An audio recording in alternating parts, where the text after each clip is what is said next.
boa noite a todos e a todas, né?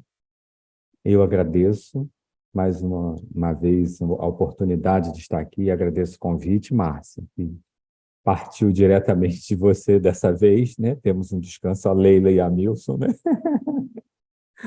Mas é uma satisfação, né? A gente poder estar de volta a essa casa que sempre nos acolhe, né?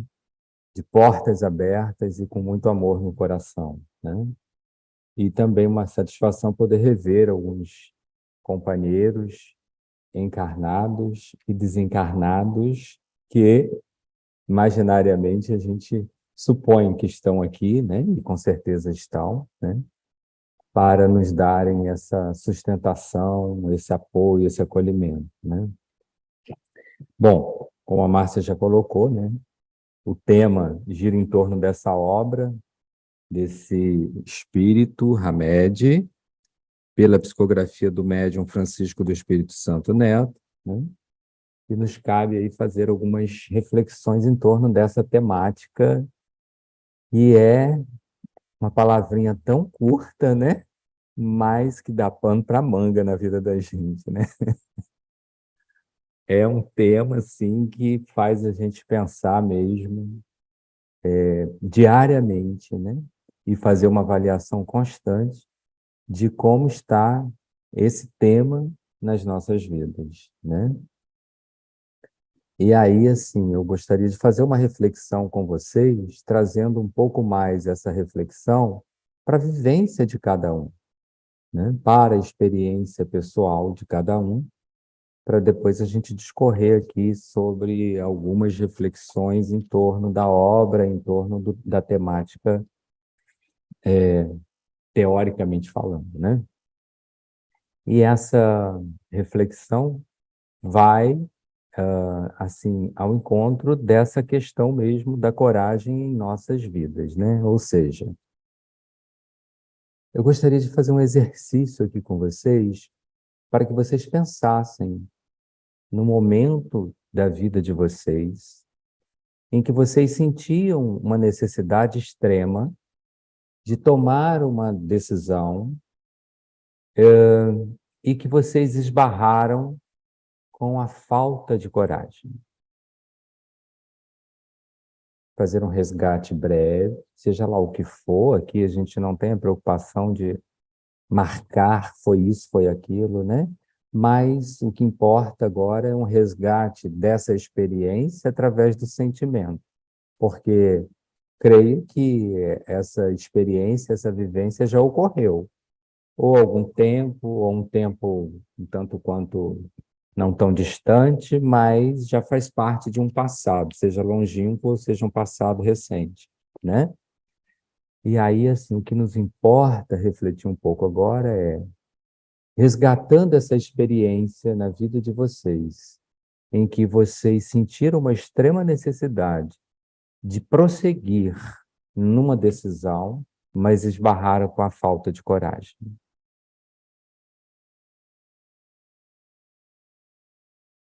Ok?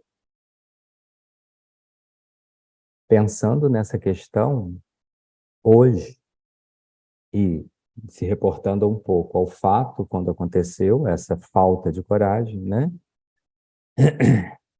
O que será que contribuiu?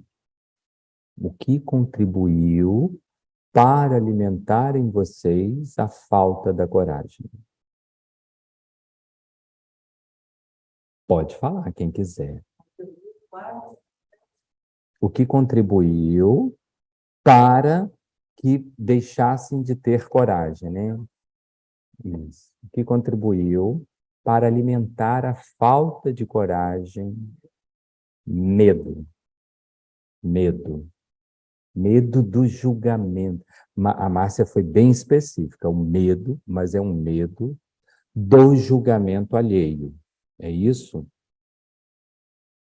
Você se deparou com isso, né? Isso foi uma questão sua, uma vivência sua, né, Leila? E aí você se deparou com o medo da desencarnação, né? Que a gente pode, de alguma forma, também entender um medo do que virá depois, o medo do desconhecido, o que vai acontecer. Se isso de fato ocorrer, o que mais virá a acontecer, né? Medo, a Milson também colocou a questão do medo, né? Mais alguém? Medo e covardia.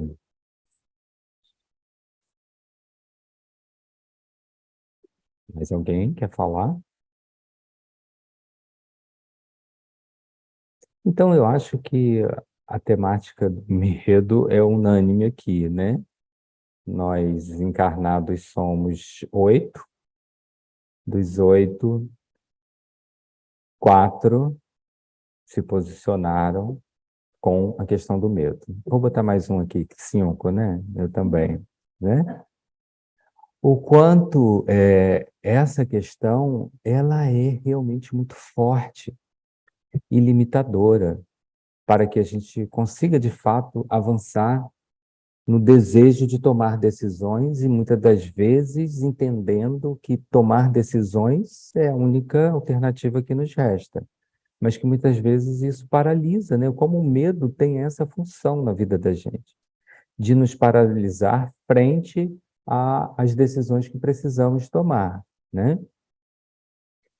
E aí, para a gente iniciar aqui na proposta do próprio texto, do Espírito Hamed, quando vem refletindo nessa temática, nesse livro aí, Os Prazeres da Alma,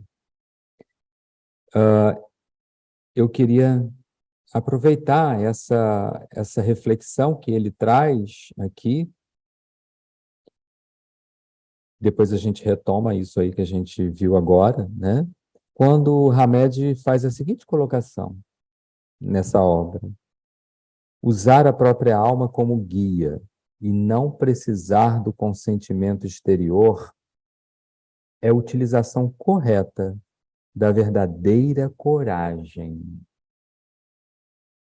E aí ele complementa aqui uma definição no entender dele que procede, né, tem a ver, que a coragem é uma postura psicológica que nos plenifica em qualquer nível nas pretendidas realizações pessoais, né? Então, a coragem, ela tem uma função psicológica na nossa vida, né? Quando nós agimos movidos pela coragem, né, significa dizer que nós estamos assumindo essa postura psicológica. Nós estamos dando voz a nós mesmos. Nós estamos assumindo o que procede das nossas próprias necessidades, o que procede de nós e que vai ao encontro das nossas reais necessidades, né? E Hamed coloca isso dessa forma: usar a própria alma como guia e não precisar do consentimento exterior é a utilização correta da verdadeira coragem, né? Lembrando aí a definição de coragem como tendo a sua raiz, né, no latim, mais precisamente, mais de uma forma moderna, no francês, courage, que significa coragem em francês, né? E que vem também do latim cor mais aticum, né? Que é uma expressão aticum, é uma expressão que precede ao radical anterior, né? E que significa colocar em ação. Então, em suma, seria ouvir a voz do coração, né? Colocar em ação aquilo que vem do seu sentimento, da tua voz mais íntima, né? Da tua sensibilidade, né? E o Espírito Hamed vem colocando para a gente que não tem como a gente experimentar essa postura psicológica chamada coragem, dentre tantas outras, se a gente terceirizar isso, né? Então, quando vocês colocam aí de uma forma unânime, né? E eu me incluo nisso, né? Que muitas das vezes o que me impediu de avançar nas decisões que eu queria tomar, me impediu de realmente assumir essa postura psicológica foi o medo faz com que a gente recue.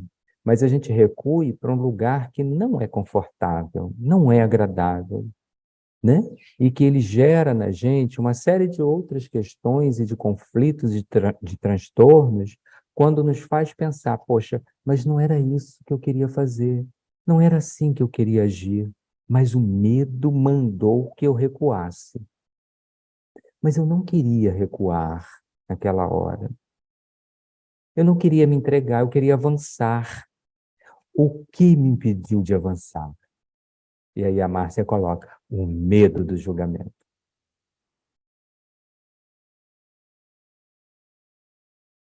Pensando mais detalhadamente no que alimentou o meu medo, que me impediu de avançar, quando eu tinha certeza que avançar seria a melhor decisão que eu tomasse, a gente vai esbarrar justamente com isso. Um aprisionamento da nossa parte ao julgamento alheio,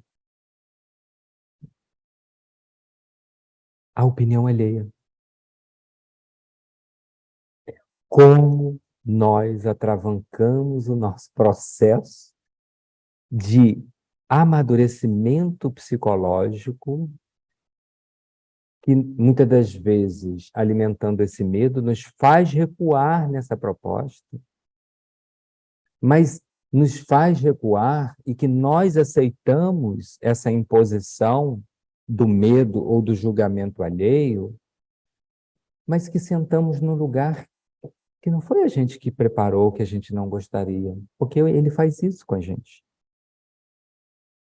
Aí muitas das vezes, muitos de nós ficamos acomodados num determinado lugar, remoendo tudo aquilo. Não era isso que eu queria fazer. Eu queria avançar. Eu não queria estar sentindo isso agora. Porque, de fato, a gente fica muito aprisionado numa cultura que nos impuseram, e seja essa cultura num espaço muito restrito e muito reduzido, que é um espaço da nossa família, ou seja essa cultura uma imposição do mundo enquanto humanidade. E que muitas das vezes a gente acata isso daí e deixa que isso dirija a nossa existência de uma forma definidora de rumos, né? E aí vem essa tristeza da nossa parte, porque quando a gente experimenta um lampejo de coragem, primeiro a gente faz como se fosse um filme, passa um scanner dentro de nós do tipo, nossa, estou impulsionado a agir, estou desejoso de agir, estou me encorajando. Logo vem, mas será que isso vai dar certo? O que fulano vai falar? Logo vem um checklist de avaliação que a gente faz e começa a perceber que a gente está muito mais a desejar do que, de fato, se sentindo fortalecido para agir, né? Medo. Medo. E aí, quando vocês colocam o medo do julgamento, né, alheio, especificamente, né, e que encontra eco e reforço no nosso medo pessoal do auto-julgamento, né? Uma coisa complementa a outra, né? Isso vem muito ao encontro do que uma pesquisadora americana descobriu fazendo, primeiro, a pesquisa que ela fez. Ela é doutora em serviço social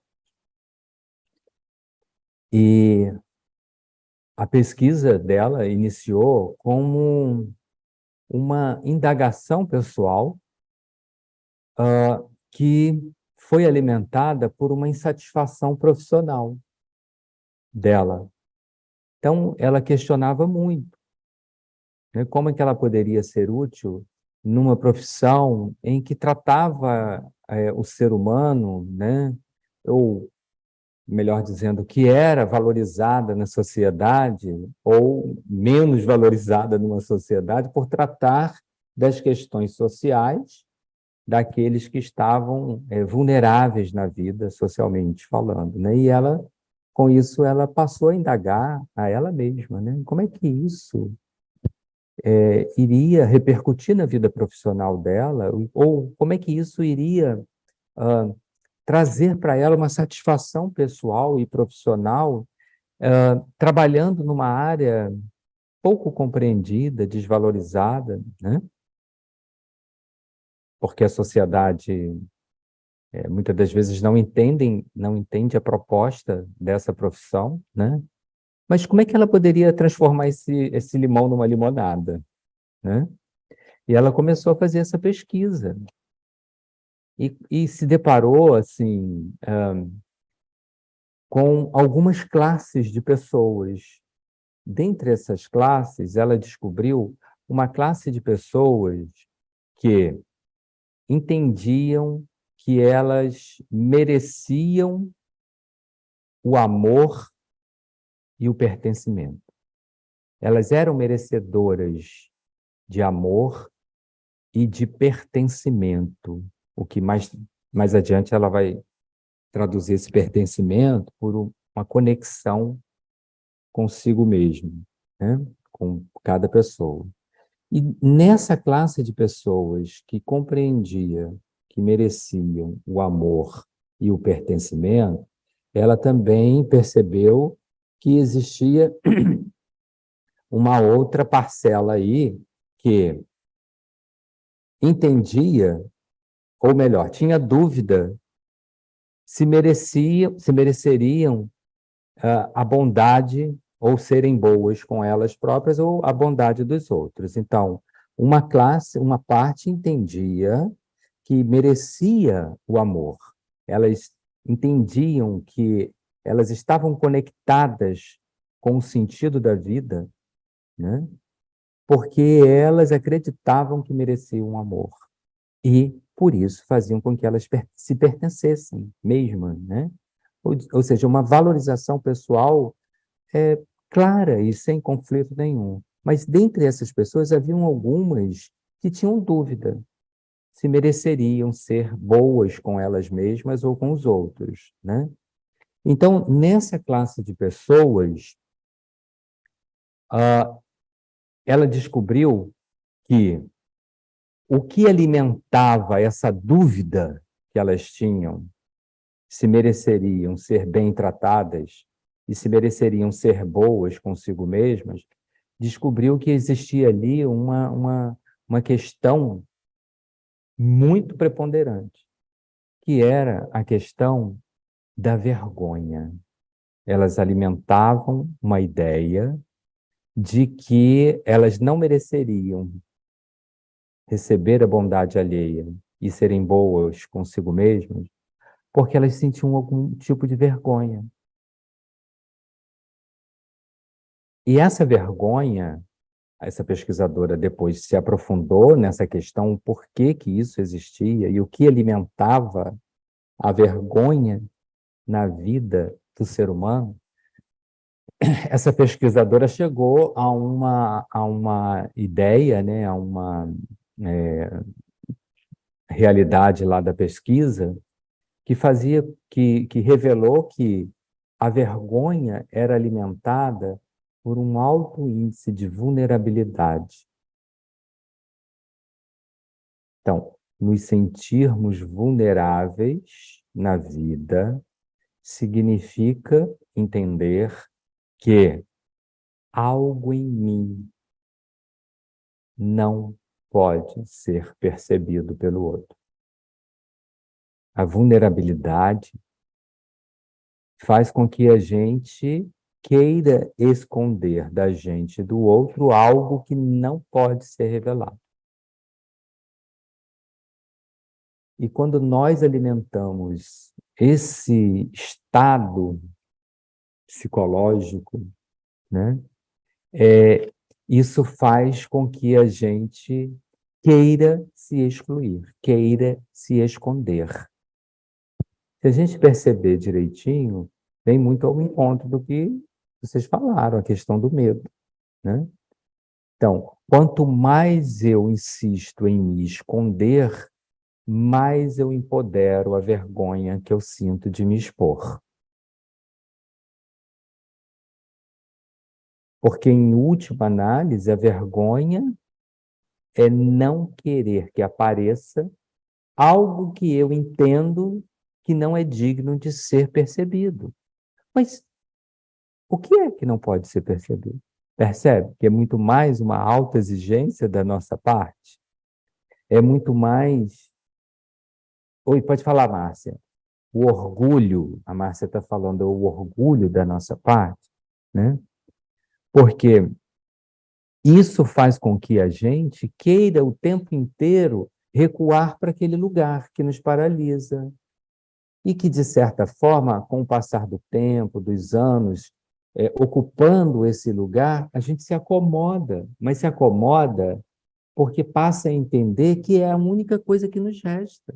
Ou seja, a única coisa que nos resta é nos tornarmos refém daquilo que nos paralisa, daquilo que nos impede de avançar.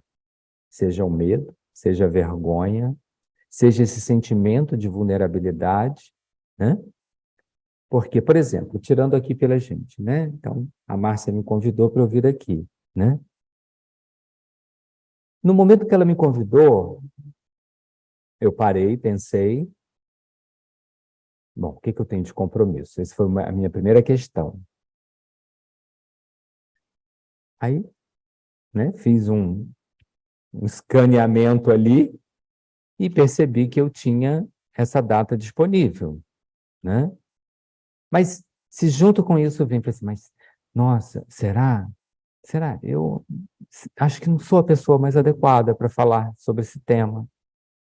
Aliás, eu acho que a pessoa mais adequada para falar sobre esse tema é a própria Márcia, que tinha falado uma semana antes na nossa casa sobre a coragem de viver, né? E aí eu começo. Olha só onde isso vai dar, né? Mas é o que o Hamed vem falando para gente. Ora, terceirizar a nossa vida, as nossas decisões, consentir que os outros decidam por nós, é o tempo inteiro a gente abrir mão do nosso progresso pessoal. Em última instância, é isso que ele está falando. Não tem como eu viver uma existência no mundo terceirizando. E essa pesquisadora chegou a essa conclusão. O que dá sentido à vida das pessoas é o sentimento de conexão com a vida. Ela utiliza, dentro da visão dela de cientista, né, que o que dá conexão à vida é toda a nossa engrenagem neurobiológica, que faz com que a gente encontre sentido para viver. Então, na visão dela, a vida se justifica quando tem um sentido, né? A vida orgânica. E esse sentido, para ela, está muito atrelado à nossa função, à função neurobiológica que existe em nosso corpo, né? Ó, trazendo isso para a gente vê que não é esse o único sentido, né? Mas terceirizar a nossa encarnação, já para falar, já numa linguagem bem própria, bem íntima nossa, né? É a gente abrir mão da nossa própria evolução. Porque dia virá que nós precisaremos assumir as rédeas da nossa própria situação. Porque se nos entendemos, estamos convencidos de que somos espíritos eternos, ora, por mais que eu tenha vindo nessa existência, em outras também, de um pai e de uma mãe, eles não vão evoluir por mim. Eles não vão progredir simplesmente porque me têm como filhos, como filho. Não vão, né? Então, cabe a mim.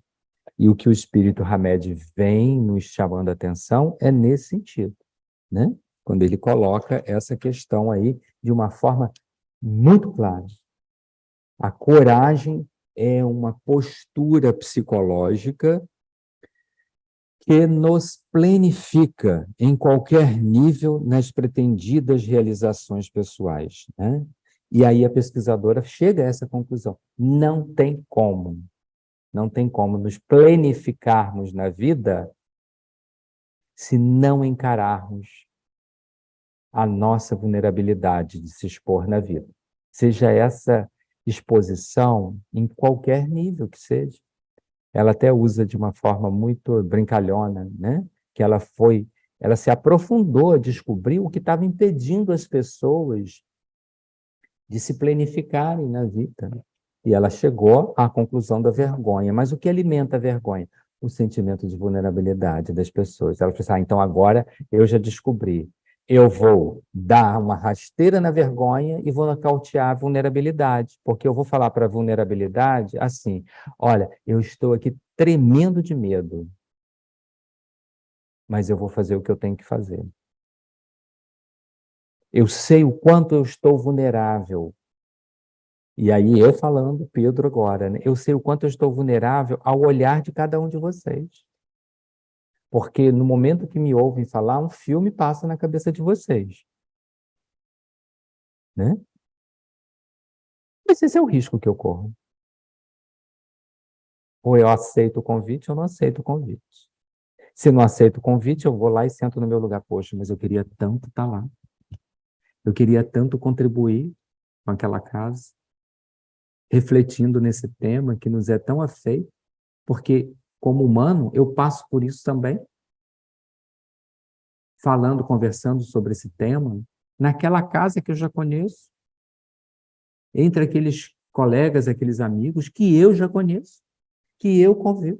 Olha só, gente, o que nos impede de nos expormos, e mais especificamente na condição de trabalhador espírita que somos, né? Tem como a gente evoluir ou fazer com que o trabalho aconteça e avance, cada um de nós sentado lá em casa? Não tem. É preciso a gente se expor. E que muitas das vezes a gente não se expõe por medo do julgamento dos outros. Por orgulho, por insegurança, por desconhecimento, por falta de alguma coisa. Seja lá o que for, nós vamos dar justificativa, as mais variadas possíveis. E, inclusive, a gente só encara isso se a gente perceber que isso existe na nossa vida. Perceber que sim, eu estou vulnerável, porque aqui poderia estar repleto de encarnados, 200, 300, 400, seja lá quantos forem. E eu falei assim, eu vou para lá me expor? Mas depois eu sento lá e fico depois me recriminando, me siliciando, me penitenciando, né? Que eu poderia ter contribuído de alguma forma. Mas o medo do julgamento, esse sentimento de vulnerabilidade que me faz ser acessível aos olhares alheios, muitas das vezes me impede de avançar e contribuir com o que eu tenho de melhor. Né? Porque nós aqui, é importante entender que estamos no mesmo barco, eu sempre falo isso. É muito complicado, às vezes, a gente se convencer de que eu sou tão humano quanto qualquer um outro. Né? E aí Hamed coloca mais assim, no parágrafo seguinte, não poderemos ser autênticos se não formos corajosos. Não poderemos ser originais se não lançarmos mão do destemor. Não podemos amar se não corrermos riscos.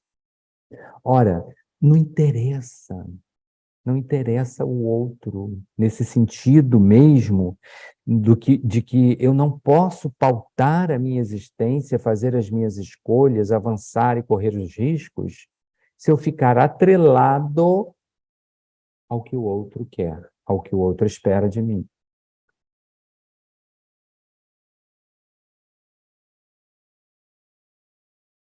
A coragem é uma qualidade interior que vem em primeiro lugar. tudo o mais acontece sucessivamente. Então, essa pesquisadora chega à seguinte conclusão: de que essas pessoas que conseguiam ser elas mesmas e que tinham um grau de pertencimento assim fortalecedor nas decisões que elas tomavam, né? Elas tinham, comparando um grupo com o outro, aquele que se reconhecia merecedor de amor e de pertencimento, e aquele que ficava em dúvida se merecia ou não o amor e o pertencimento, embora essas pessoas que, que ficavam em dúvida ainda eram movidas por um desejo muito grande de conexão com a vida, né? Mas aquelas pessoas que tinham isso muito bem resolvido, ela descobriu que essas pessoas tinham uma dose de coragem muito acentuada e que essa dose de coragem alimentava essa crença na capacidade delas avançarem nos objetivos que elas traçavam na vida, né? Então, ela chega a essa conclusão, né? E ela traz uma definição muito interessante de coragem, que ela diz que coragem é a capacidade de cada um de nós contar a nossa história, contar a história de quem você é com todo o seu coração. Coragem é a capacidade de contar quem você é com todo o seu coração.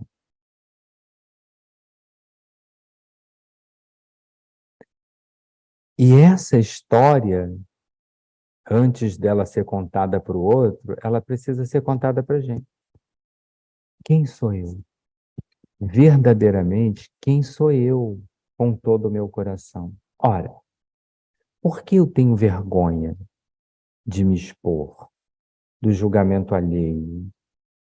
O que eu estou fazendo de errado para acreditar que mereço a reprovação alheia ou a autorreprovação? E aí a gente se esbarra com essa questão, que um dos impeditivos da gente avançar pela coragem é a nossa autorreprovação, é acreditar que a gente merece ser punido. Mas em que momento da nossa existência isso de fato ganhou corpo? Senão, muitas das vezes, é uma crença que a gente vem alimentando de histórias que contaram para a gente, de histórias que passaram para a gente, de culturas que permeiam a nossa existência no mundo, sejam culturas próximas, familiares, escolares, profissionais, sejam lá, né, do nosso micromundo ao nosso redor, que funciona ao nosso redor, sejam culturas que vêm aí há milênios no mundo que a gente está inserido, nesse contexto de vai e vem, vai e vem, vai e vem, vai e vem, e se alimenta dessas culturas. Mas quando a gente toma a decisão de ser autêntico, como a Hamed coloca, e ser autêntico é ouvir a voz do nosso coração, é claro que a nossa postura, nossa decisão, via de regra, contraria muitas pessoas que estão ao nosso redor. Mas é aí que está a capacidade da gente bancar a nós mesmos no momento que a gente sabe que só podemos contar com nós mesmos. Isso é coragem. Capacidade de ouvir quem você é, contando a história para você, ouvindo a sua voz do coração. E se pensarmos direitinho, né? Não sei quanto tempo eu tenho aí, gente. Está ali, né? Bem na minha frente, 20 para as 8. Então agora fica mais fácil de eu controlar o horário. E se pensarmos direitinho, eu queria resgatar aqui com vocês uma questão aqui do Livro dos Espíritos, quando, né, na parte das leis morais, Deixa eu só ver aqui uma questão, outra.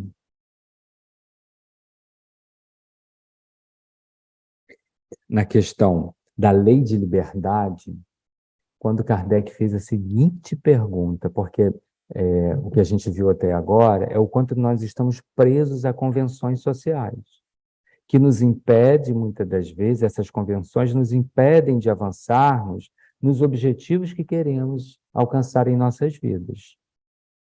E aí a gente passa por esse crivo dessa avaliação, mas é uma avaliação que foi modelada em algo externo, não foi da minha própria história, né? Muitas das vezes eu traço um roteiro de avaliação me alimentando do que o mundo diz que é certo e que é errado, né? E Kardec fez essa pergunta aos espíritos da seguinte forma, é a questão 850 do Livro dos Espíritos, da Lei de Liberdade. Ele perguntou assim, a posição social não constitui, às vezes, para o homem, obstáculo à inteira liberdade de seus atos?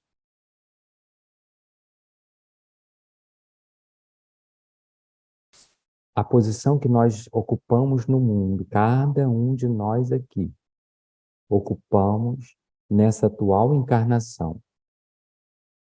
E essa posição não constitui para cada um de nós um obstáculo à inteira liberdade dos meus atos? Ou seja, eu não posso agir de fato como eu gostaria de agir, né? E os espíritos responderam assim: é fora de dúvida que o mundo tem suas exigências. Deus é justo e tudo leva em conta. Deixa-vos, entretanto, a responsabilidade de nenhum esforço empregardes para vencer os obstáculos. Romper com a convenção social é uma alternativa que a gente tem, mas é uma responsabilidade, né? Ele coloca: deixa-vos a responsabilidade de nenhum esforço empregado para vencer os obstáculos. Olha, são os outros que dizem que nós não podemos, ou seja, são os outros que reforçam para a gente e funcionam como obstáculos, muitas das vezes, o que eles dizem. Mas cabe a gente decidir como a gente quer agir com o que agem com a gente, né? E na questão 909, quando Kardec faz a seguinte colocação: poderia sempre o homem, pelos seus esforços, vencer as suas más inclinações? É uma questão conhecida nossa. Questão 909, da perfeição moral, da parte terceira do Livro dos Espíritos. 909. Poderia sempre o homem, pelos seus esforços, vencer as suas más inclinações? Sim, e frequentemente, fazendo esforços muito insignificantes. Ou seja, eu não tenho que derrubar ninguém. Eu não tenho que tirar ninguém do meu caminho. Eu não tenho que colocar o dedo em riste, se você não pode falar assim comigo. Eu só não avancei porque eu fiquei com medo de você. Porque você me reporta a figura de autoridade disso, daquilo outro e tal. Isso é conflito meu. Conflito meu. Não preciso. Basta, como ele coloca aqui, eu fazer esforços mais significativos. O que lhe falta é a vontade. Ah, os espíritos, né? Ah, quão poucos dentre vós fazem esforços. Então, muitas das vezes, quando a gente experimenta a falta da coragem, não é porque o outro é um obstáculo que está me impedindo de ter coragem. É porque eu não me esforcei o suficiente. Como aquela pesquisadora que disse que agora que eu sei o que é obstáculo na vida dessas pessoas e na minha vida, que é a vergonha que me faz sentir vulnerável, eu vou dar uma rasteira na vergonha e vou nocautear a vulnerabilidade. Esforço. Esse esforço. Ou seja, eu vou ouvir a voz do meu coração, porque eu tenho uma história dentro de mim que é só minha, e essa história só eu sei como contá-la do início ao fim, de cós salteado, que é porque eu sei essa história que o meu coração fala, é que eu vou driblar esses obstáculos. É que eu vou me investir de coragem e vou dar o meu recado ao mundo. Conta uma história de uma corrida lá na Grécia Antiga, né? E que um povo estava ali se digladiando um com o outro, guerreando um com o outro, né? Só que aí tinha um povo que precisava, que estava mais próximo de vencer aquela disputa. Só que para que a cidade dele, daquele povo, precisava saber que ele venceu, eles precisavam informar isso àquela cidade. Só que eles estavam léguas de distância, né? E aí o que eles fizeram? Eles lembraram que dentre eles, dentre aquela tropa, existia um que era muito ligeiro, era tido como um corredor nato. Ele era muito ágil, muito ágil. E aí caçaram aquele cara onde ele estava e incumbiram a ele de correr na frente da outra tropa para avisar lá na cidade de que eles haviam vencido. O cara, corredor nato profissional, conseguiu correr e a única mensagem que ele tinha que dar lá para quem ele encontrasse na cidade era: vencemos. E assim ele fez. Ele correu, correu, correu, correu, correu, conseguiu chegar na cidade, no portal da cidade. O primeiro que ele encontrou, ele avisou: vencemos. E caiu morto. E aí a conclusão perante os filósofos era: viva de tal modo a tua vida que a tua última palavra seja dita por você mesmo.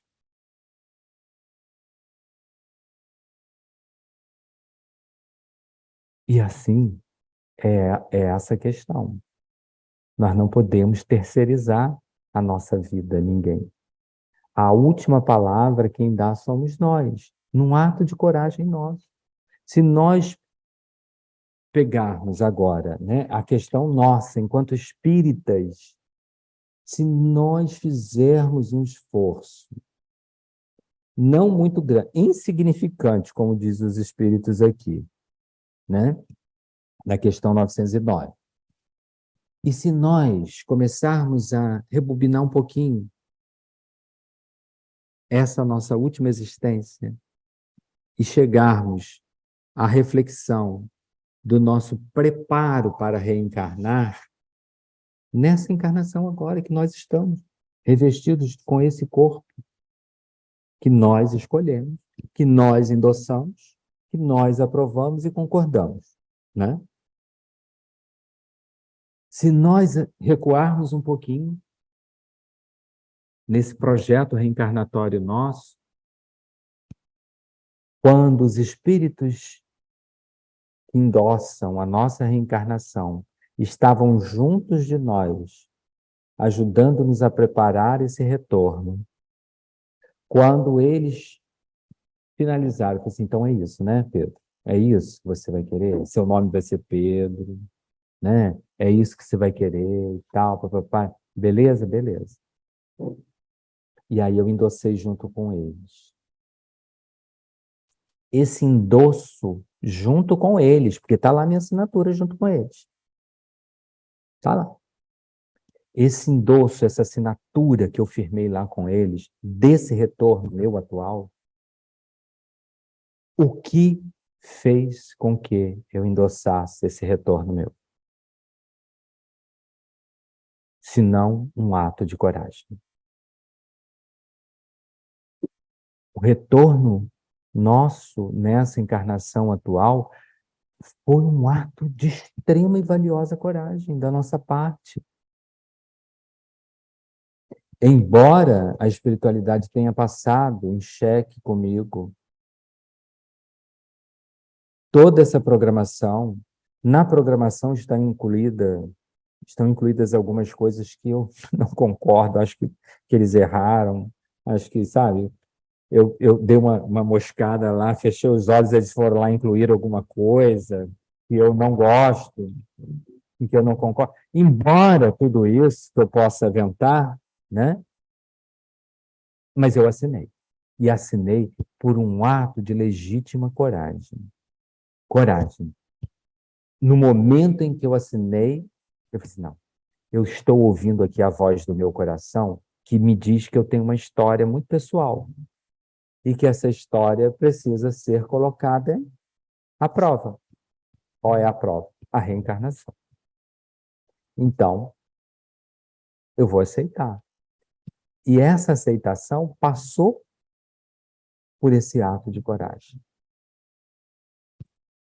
A doutrina espírita, nesse sentido, nos proporciona uma série de reflexões favoráveis para que a gente possa alimentar a coragem e não a vergonha, e não o tempo inteiro estarmos com esse sentimento de vulnerabilidade. Não vou porque os outros vão me julgar. Não vou porque eu não vou corresponder às expectativas dos outros. Não vou porque eu não sei falar bonito. Não vou porque isso, porque... Eu preciso treinar o mínimo de coragem que me faz avançar. Mínimo, minimamente. Porque a gente sabe aqui que ninguém de nós está sendo convocado para uma guerra social, cívica. Nenhum de nós está. E aquele que se voluntaria é exercício do seu livre-arbítrio, mas não quer dizer que vai ser tido como mártir. Porque aquele que assim faz, os espíritos colocam no livro dos espíritos, né?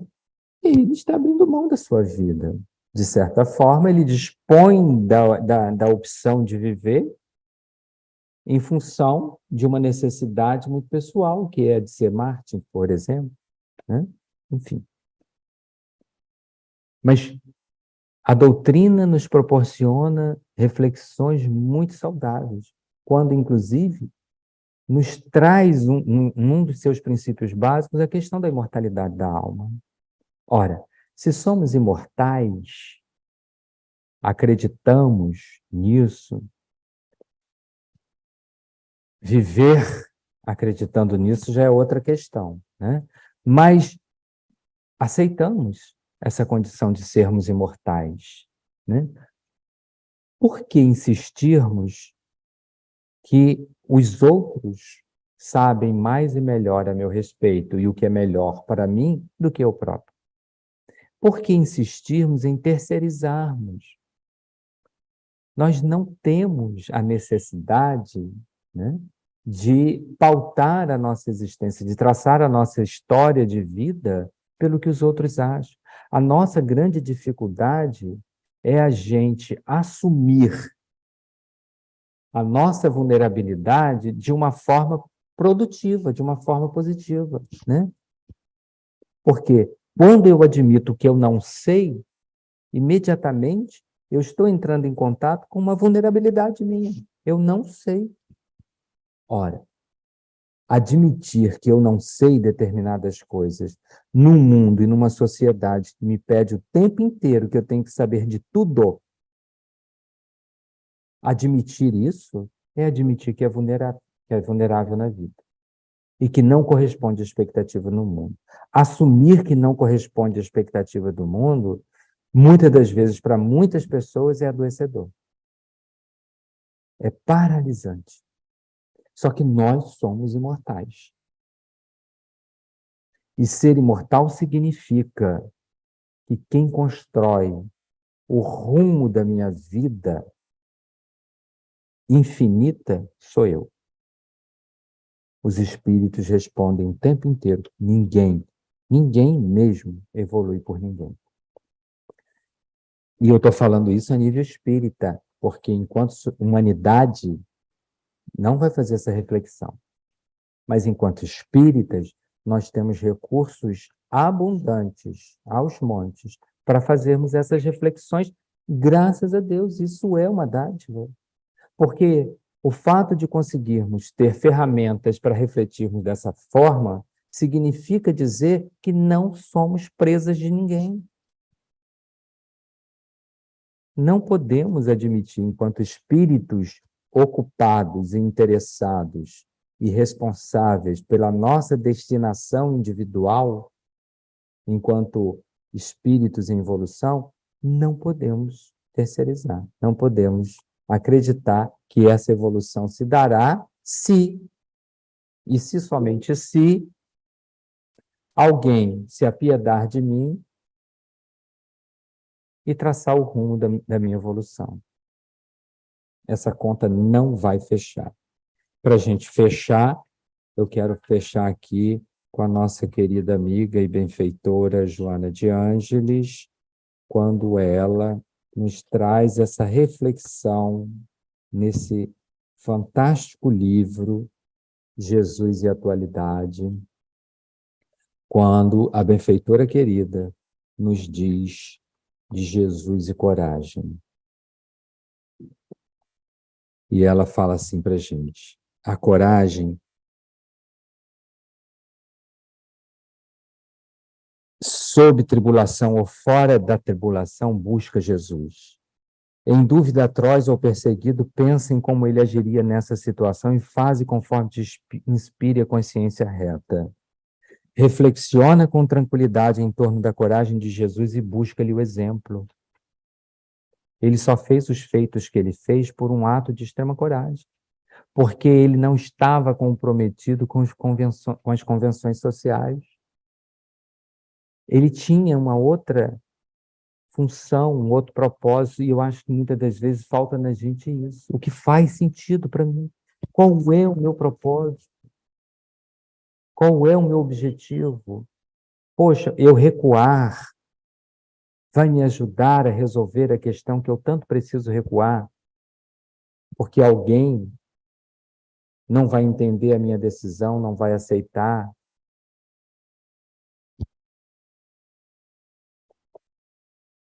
Tem coragem de viver. Não te escondas nem escamoteis a tua situação sob desculpas e mentiras. Autoanalisa-te, banhado pela claridade dos ensinamentos dele, e rompe os grilhões que te jugulam ao medo, à insegurança, à instabilidade, ao sofrimento moral e físico. Enfrenta com naturalidade os teus limites e angústias, confiante na vitória, não te evadindo dos deveres que te compete realizar. Nunca temas a ninguém, atribuindo-lhe uma superioridade de valor que certamente não possui. Diz um pensador, Mark Twain, que muitas das vezes, eu acho até que eu tenho isso aqui, que muitas das vezes a gente teme tanta coisa, mas que essas coisas que a gente teme, de fato, assim, nunca aconteceram, né? Então a gente teme muito mais por imaginação do que, de fato, por realidade, né? Assim, já sofri por muitas coisas em minha vida. A maioria delas nunca existiu. E Joana coloca assim, né? Nunca temas a ninguém atribuindo-lhe uma superioridade de valor que certamente essas pessoas não possuem. O quanto que muitas das vezes a gente escolhe, decide na nossa vida se relacionar com as aparências do que com as essências, com as realidades. Respeita sim as conquistas de cada pessoa, considerando-a e tomando-a como estímulo para ti, a fim de que também alcance essas realizações superiores. O medo é inimigo atroz que dizima vidas aos milhões. A coragem nasce nos valores morais do homem que elege a conduta correta para uma vida feliz. A coragem de viver deve ser treinada continuamente, vencendo as pequenas barreiras da timidez dos receios de fracassos, dos complexos de inferioridade, das doenças reais ou imaginárias, fortalecendo o ânimo em cada triunfo e reconsiderando a ação em cada insucesso. Coragem é conquista que difere muito da temeridade. O homem de coragem espera, confia e age no momento próprio. Toma como exemplo para a tua vida a coragem de Jesus e segue-o tranquilo. Então, são reflexões que nós, enquanto espíritas, precisamos trazer para próximo, perto da gente, né? Deixar bem próximas da gente essas reflexões, para que a gente possa experimentar essa liberdade de viver com autenticidade, né? Porque muitas das vezes a gente escolhe terceirizar essa liberdade porque a gente não quer pagar um preço. Só que esse preço, muitas das vezes, é um preço que a gente imagina que é alto e fica na nossa imaginação porque a gente não ousa se arriscar, colocar em prática, né? Como viver, já dizia aí Fernando Pessoa, né? Navegar é preciso, viver não é preciso, ou seja, viver não tem precisão, a navegação tem. A navegação tem técnica, por isso que é preciso. Navegar é preciso, tem precisão. Ninguém se lança no alto mar sem saber navegar uma embarcação. Não vai dar boa coisa, né? Agora, viver não tem precisão, não é preciso. Significa que só nos cabe realmente ousar, se arriscar, tentar, treinar. E a coragem é uma dessas posturas psicológicas que a gente precisa treinar diariamente, nas mínimas coisas. Porque são essas mínimas coisas treinadas que vão se tornando hábito saudável na nossa vida.